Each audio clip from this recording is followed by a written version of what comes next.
Presyo kan mga tiyendang prutas mantinido pa sa presente alagad pwede subut maglangkaw mantang paparani ang Kapaskuhan.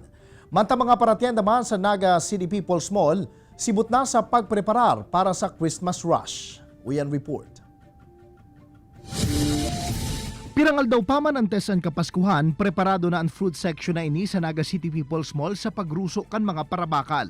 Sigun sa mga paratienda, sa presente, mantinido pa man giraray ang presyo kan mga pigpapabakal nindang prutas, alagad pwede subut maglangkaw ang presyo kay ini antes ang Disyembre 25. Bumili silang maaga-aga pa, nang hindi pa siksikan ang tao, hindi pa masyadong ano ang presyo. Kasi kung ano ang presyo dumarating sa amin, siya naman binibigay namin. Ang ibang parabakal, kanya-kanya na sanang diskarte, nganing makatipid sa mga babakalong prutas, siring na sana ni Limuel, nahali pa sa banwaan ng Garchi Turena. Katulad nito, paunti-unti lang. Iba-ibang prutas, paunti-unti lang. Dati, magkano yung binibili mo? Dati, pa isa-isang kilo. Isang kilo. Ngayon? Kalahati. Aniba man, amay pa sana nagpupunang magbakal nin prutas. Maganda na po yung kitaan kasi ang kagandahan kasi marami na ngayong mga tao nagsisilabasan talaga eh. So hindi unlike kasi nung pandemic. So talagang maganda na ang kita namin lalo na nga mga dito sa prutasan din po namin. Para maaga.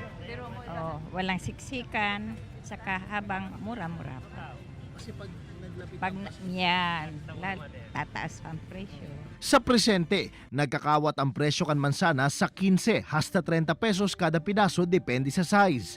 Nasa 200 pesos man ang kada kilo nin mangga, 120 pesos man ang melon, 280 to 300 pesos man ang per kilo kan grapes, nasa 40 pesos man ang kada pidaso kan pinya, nasa 60 to 80 pesos man ang kada kilo kan batag, 60 pesos sa kada kilo nin pakwan, maabot man sa 30 hasta 40 pesos ang kada pidaso nin peras, 280 hasta 300 pesos man ang kada kilo kan dragon fruit. Nasa 120 pesos man ang presyo kan pomelo, asin 130 hasta 160 pesos man ang per pack kan strawberry.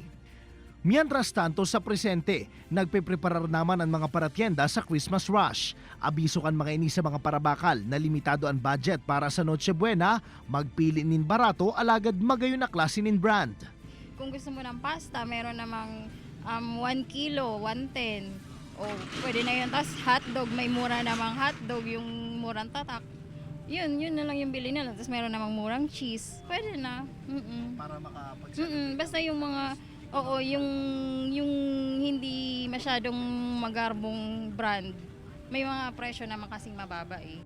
Enot naman na nagpagirumdum ang DTI sa publiko na maginwai sa pag-budget, nganing magin merry man giraray ang Christmas kan gabos.